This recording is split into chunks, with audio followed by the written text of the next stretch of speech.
ఇది జాగృతి తెలుగు వారపత్రిక నవంబర్ 24, 2025 సంచిక నుంచి సమర్పించటం జరుగుతోంది. శీర్షిక దేశాన్ని కుదిపేస్తున్న వైట్ కాలర్ ఉగ్రవాదం.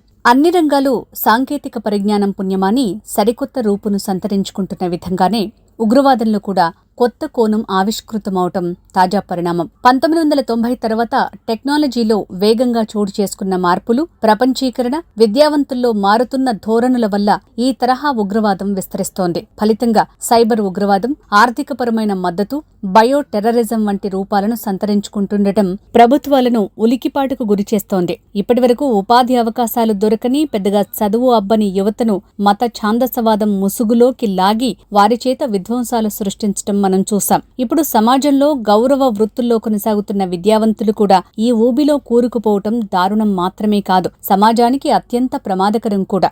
దీన్నే మనం వైట్ కాలర్ ఉగ్రవాదం అంటున్నాం. నిజానికి ఏ మతం కూడా మానవ హననాన్ని, జాతుల విధ్వంసాన్ని, హింసాకాండను ప్రోత్సహించదు. మతానికి తప్పుడు వ్యాఖ్యలు చెప్తూ తప్పుదోవ పట్టించే ఛాందసులు, దుర్మార్గుల కారణంగా మంచివారు కూడా విధ్వంసాలకు పాల్పడుతూ తమకు, తమ కుటుంబాలకు, చుట్టుపక్కల సమాజానికి పెద్ద ఎత్తున చెరుపు చేస్తున్నారు. అత్యంత గౌరవప్రదమైన వైద్య వృత్తిలోకి నిపుణులను, విద్యావంతులను కొందరు మతోన్మాదులు ఉగ్రవాదంలోకి దింపి వైట్ కాలర్ ఉగ్ర నెట్వర్క్ ని నెలకొల్పగా, వీరిలో ఒక డాక్టర్ ఆవేశం తట్టుకోలేక భద్రతా బలగాలను హెచ్చరిస్తూ వేసిన పోస్టర్లు మొత్తం ఉగ్ర నెట్వర్క్ గుట్టుమట్లను బయటపెట్టడానికి దోహదం చేయటం తాజా పరిణామం. ఒక తెలివైన ఐపీఎస్ అధికారి చురుగ్గా స్పందించడంతో దేశవ్యాప్తంగా ఈ వైట్ కాలర్ ఉగ్ర నెట్వర్క్ ఏ విధమైన విధ్వంసకాండకు పాల్పడాలి అనుకున్నది వెల్లడి కావడంతో దేశం యావత్తూ ఔరా అని ముక్కుమీద వేలేసుకోవాల్సిన పరిస్థితి ఏర్పడింది. ఒకవేళ ఆ డాక్టర్ పోస్టర్లను అంటించి ఉండకపోతే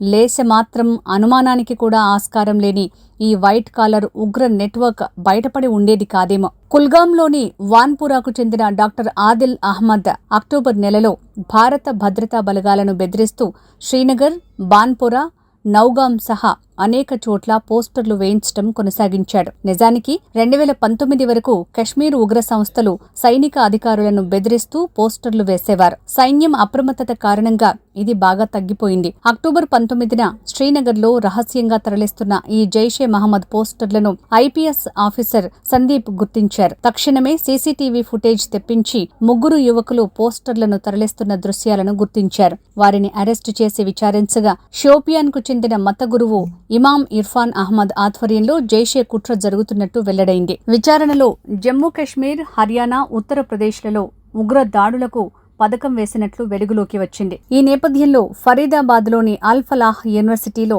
డాక్టర్లుగా పనిచేస్తున్న ముజమిల్ షకీల్, ఆదిల్ అహ్మద్ సహా 8 మందిని అరెస్టు చేశారు. వీరికి జైషే మహమ్మద్, ఖజ్వాత్ ఉల్ హింద్ ఉగ్ర సంస్థలతో సంబంధం ఉందని తేలింది. అరెస్టైన 8 మందిలో 7 కాశ్మీరీలే కావటం గమనార్హం. అరెస్టైన వారిలో Arif Nizardas alias Sahil, Yasil Ul Ashraf, Maqsood Ahmad Dar alias Shahid, Maulvi Irfan Ahmad, Zameer Ahmad, Jahangir alias Mutlasha, doctor Muzammil Ahmad Ghani alias ముసేబ్, doctor Adil తో పాటు లక్నోకు చెందిన వైద్యురాలు షాహిన్ కూడా ఉంది. జమ్మూ కశ్మీర్, హర్యానాలోని ఫరీదాబాద్, ఉత్తరప్రదేశ్లోని సహారాన్పూర్లో జరిపిన విస్తృత దాడుల్లో పోలీసులు వీరిని అరెస్టు చేయటంతో ఉగ్ర మాడ్యూల్ వ్యవహారం మొత్తం బయటపడింది. వీరిచ్చిన సమాచారంతో ఉత్తరప్రదేశ్, హర్యానా, జమ్మూ కాశ్మీర్ రాష్ట్రాలలో పోలీసులు నిర్వహించిన ముమ్మర తనిఖీల్లో ఏకంగా 2913 కిలోల ammonium nitrate, potassium nitrate, sulphur, అలాగే 2 AK-47 తుపాకులు స్వాధీనం చేసుకున్నారు.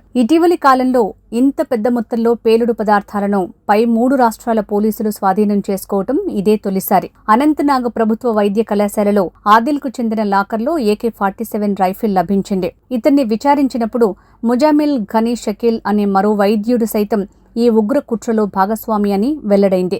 అతన్ని అరెస్టు చేసిన పోలీసులు విచారించి సేకరించిన సమాచారంతో ఫరీదాబాద్లో గత 3 ఏళ్లుగా అద్దె కడుతున్న ఒక లాడ్జ్లో తనిఖీలు చేసిన పోలీసులకు 8 పెద్ద, 4 చిన్న సూట్ కేసులు లభించాయి. వీటిలో ఏకంగా 2563 కిలోల ఐఈడీ పేలుడు పదార్థాలుండటంతో అవాక్కవటం పోలీసుల వంతైంది. ఈ షకీల్ స్వస్థలం పుల్వామాలోని కోలి. ప్రస్తుతం ఇతను హర్యానాలోని అల్ ఫలాహ్ మెడికల్ అండ్ రీసెర్చ్ సెంటర్లో సీనియర్ డాక్టర్గా పనిచేస్తున్నాడు. ఢిల్లీ జాతీయ రాజధాని ప్రాంతంలో మత కల్లోలాలు సృష్టించాలని పాకిస్తాన్ హ్యాండర్ల నుంచి తమకు ఆదేశాలందాయని విచారణలో షకీల్, ఆదిల్లు వెల్లడించినట్టు తెలుస్తోంది. ఢిల్లీ ఎన్సీఆర్ ప్రాంతంలో వైద్యులను ఎవ్వరూ అనుమానించరు కనుక తమను ఈ ఉగ్ర కార్యకలాపాలకు ఎంచుకున్నారని కూడా వారు వెల్లడించారు. విచిత్రం ఏంటంటే వీరు హ్యాండర్ల నుంచి ఆదేశాల కోసం ఎదురుచూస్తున్న తరుణంలో పట్టుబడటం ఒక రకంగా మన అదృష్టం. లేకపోతే దేశం ఎంతటి పెను విధ్వంసాన్ని చవిచూడాల్సి వచ్చేదో తలుచుకుంటేనే ఒళ్లు జలధరిస్తోంది. ఉగ్ర మాడ్యూల్ కు పథకరచన పాకిస్తాన్ లో జరిగితే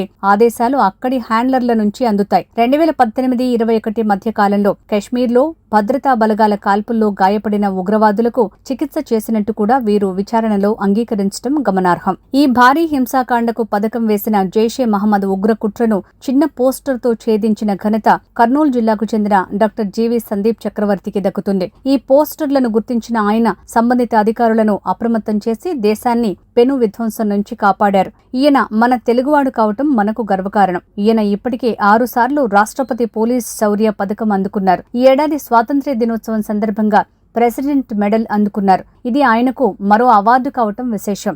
ఈయన 2014లో సివిల్స్ లో ర్యాంకు సాధించి ఐపీఎస్ అయ్యారు. ప్రస్తుతం శ్రీనగర్ లో సీనియర్ ఎస్పీగా సేవలందిస్తున్నారు. బాబ్రీ మసీదును కూల్చివేసిన తేదీన అంటే డిసెంబర్ 6న ఢిల్లీలో వరుస బాంబు పేలుళ్లకు పాల్పడాలని వైద్యుల ముసుగులో ఉన్న ఉగ్రవాదులు కుట్ర పన్నినట్టు సమాచారం. 6 దశల్లో ఉగ్రదాడులు నిర్వహించేందుకు 32 కార్లను సిద్ధం చేసినట్టు కూడా ఎన్ఐఏ అధికారులకు కీలక సమాచారం అందినట్టు తెలుస్తోంది. ప్రస్తుతం దేశంలో వివిధ ప్రాంతాలలో అనుమానిత కార్ల కోసం జల్లెడపడుతున్నారు. ఫరీదాబాద్ లో అల్ ఫలాహ్ విశ్వవిద్యాలయం సమీపంలోని తన అద్దె ఇంట్లో పేలుడు పదార్థాలను దాచిపెట్టేందుకు ఉగ్రవాదులకు సహాయపడిన మత బోధకుడు మౌల్వీ ఇస్తియాక్ ని పోలీసులు అదుపులోకి తీసుకున్నారు. ఈయన అల్ ఫలాహ్ విశ్వవిద్యాలయంలో తరచుగా మతపరమైన కార్యక్రమాలను నిర్వహించేవాడు. అలా ఉమర్ ఘనీ సహా పలువురు వైద్యులు, విద్యార్థుల మెదళ్లలోకి ఉగ్రవాద భావజాలాన్ని నింపినట్టు తేలింది. ఈ మౌల్వీ సహాయంతో గతంలోనే ఉగ్రమూకలు 200 ఐఏడీల తయారీలో నిమగ్నం కావటమే కాకుండా ఢిల్లీలోని ఎర్రకోట, India gate, constitution club, Gauri Shankar ఆలయం, గురుగ్రామ్, ఫరీదాబాద్ సహా దేశంలోని పలు కీలక ఎయిర్పోర్టులు, రైల్వే స్టేషన్లు, మాల్స్ వద్ద పేలుళ్లు జరపాలని భారీ ప్రణాళిక వేసుకున్నట్టు తేలింది. పుల్వామా దాడుల వ్యూహకర్త ఉమర్ ఫారూక్ భార్య అపీరా బీబీతో ఇటీవల ఫరీదాబాద్లో అరెస్టైన డాక్టర్ షాహీన్ సయీద్ కి సంబంధాలు ఉన్నట్లు ఎన్ఐఏ అనుమానిస్తోంది. ఇటీవల ఏర్పాటైన జైషే మహమ్మద్ మహిళా విభాగం జమాత్ ఉల్ మెమినాత్తో అపీరా బీబీది కీలక పాత్ర అని దర్యాప్తు సంస్థలు అనుమానిస్తున్నాయి. డాక్టర్ షాహీన్ కేవలం అపీరా బీబీతో మాత్రమే కాదు, జైషే మహమ్మద్ చీఫ్ మసూద్ అజర్ చెల్లెలితో కూడా సంప్రదింపులు జరిపినట్టు ఎన్ఐఏ అనుమానిస్తోంది. ఫరీదాబాద్ పేలుడు పదార్థాల అక్రమ రవాణా కేసులో డాక్టర్ షహీన్ ను నేషనల్ ఇన్వెస్టిగేషన్ ఏజెన్సీ అరెస్టు చేసింది. విచారణలో జైషే మహమ్మద్ మహిళా విభాగాన్ని ఇండియాలో ఏర్పాటు చేయడానికి ప్రయత్నించినట్టు తేలింది. ఢిల్లీ కారు పేలుడులో మరణించిన డాక్టర్ ఉమర్ డైరీని పరిశీలించినప్పుడు అవాక్కవటం పోలీసుల వంతైంది. మొత్తం 8 మంది ఆత్మాహుతి బాంబర్లతో దేశంలోని 4 ప్రాంతాలలో దాడులు జరిపేందుకు కుట్ర పన్నినట్టు తేలింది. అల్ ఫలాహ్ యూనివర్సిటీ 13వ నెంబర్ గదిలో ఈ పేలుళ్లకు పథక రచన చేయగా ఉమర్కు చెందిన 4వ నెంబర్ గదిలో 3 డైరీలు లభించాయి. ఆ విధంగా అల్ ఫలాహ్ యూనివర్సిటీ ఉగ్ర కుట్రకు కేంద్రంగా మారింది. 13వ నెంబర్ గది డాక్టర్ ముజమ్మిల్ షకీల్ కు చెందిందిగా గుర్తించారు. పేలుళ్ల కుట్ర అమలుకు 20 లక్షలు సేకరించిన ఉమర్ గ్యాంగ్ గురుగ్రామ్, నూహ్ నుంచి పేలుళ్లకు అవసరమైన వస్తువులను కొనుగోలు చేశారు. ఈ డైరీల్లో 25 పేర్లను పేర్కొనగా వీరిలో ఎక్కువ మంది జమ్మూ కశ్మీర్ కు చెందినవారే కావటం గమనార్హం. మిగిలిన వారు ఫరీదాబాద్ పరిసర ప్రాంతాలకు చెందినవారు. నవంబర్ 8 నుంచి 12 మధ్య కాలంలో దేశంలో పేలుళ్లకు పాల్పడాలనే ప్రణాళిక వేసినట్టు అనుమానిస్తున్నారు. ఇందులో 8 మంది వరకు పాల్గొన్నట్టు అనుమానిస్తున్నారు. కాగా పుల్వామాలోని డాక్టర్ ఉమర్ నబీ ఇంటిని శుక్రవారం ఉదయం అధికారులు బుల్డోజర్లతో కూల్చివేయటం తాజా పరిణామం. అల్ ఫలాహ్ యూనివర్సిటీలో కొందరు మీడియా సభ్యులు నిర్వహించిన స్టింగ్ ఆపరేషన్లో అక్కడి విద్యార్థులు చెప్పిన వివరాలు డాక్టర్ ఉమర్ నబీ ఎంతటి మత ఛాందసవాదో స్పష్టంగా తెలియజేస్తున్నాయి. ఆయన క్లాస్కు వచ్చినప్పుడు స్త్రీ పురుష విద్యార్థులను వేరువేరుగా కూర్చోబెట్టేవాడట. ముఖ్యంగా తాలిబన్ల శైలి పద్ధతులు అనుసరించడమే కాదు, ఖచ్చితంగా పాటింపజేసేవాడని అక్కడి విద్యార్థులు చెప్పినట్లు ఒక మీడియా కథనం వెల్లడించింది.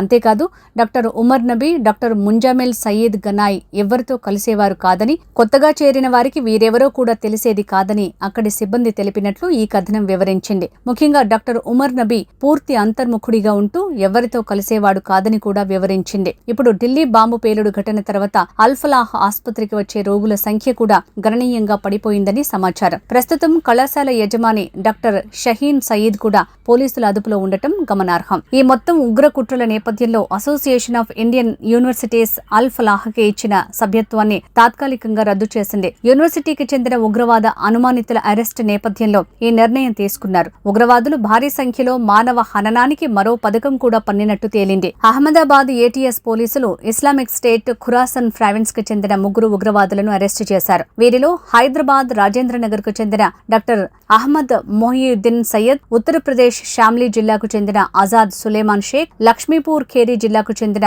మహమ్మద్ సుహైల్ సలీం ఖాన్లు ఉన్నారు. వీరిని అధికారులు ప్రస్తుతం వివిధ కోణాల్లో విచారిస్తున్నారు. ముఖ్యంగా ప్రమాదకరమైన మందు రెసిన్ ను ఎట్లా తయారు చేశారు, దాన్ని ఎక్కడ ఎలా వినియోగించాలి, ఈ మాడ్యూల్లో ఇంకా ఎవరైనా ఉన్నారా తదితర అంశాలను ఆరా తీస్తున్నారు. రెసిన్ ను ప్రసాదాల్లో పంచడం ద్వారా ఎక్కువ ప్రాణ నష్టం కలిగించేలా ఆలోచన చేసినట్టు తెలుస్తోంది. ఈ విధంగా ఉన్నత విద్యావంతులు, సమాజంలో గౌరవప్రదమైన వృత్తుల్లో కొనసాగే వారిని కూడా మత మౌఢ్యంలోకి లాగడంతో రాబోయే కాలంలో ఎవరు ఉగ్రవాదో ఎవరు కాదో తెలుసుకోలేని దుస్థితి ఏర్పడొచ్చు. ఇది మానవ సమాజాన్ని మరింత అల్లకల్లోలం చేస్తుంది అనటంలో ఎంతమాత్రం సందేహం లేదు.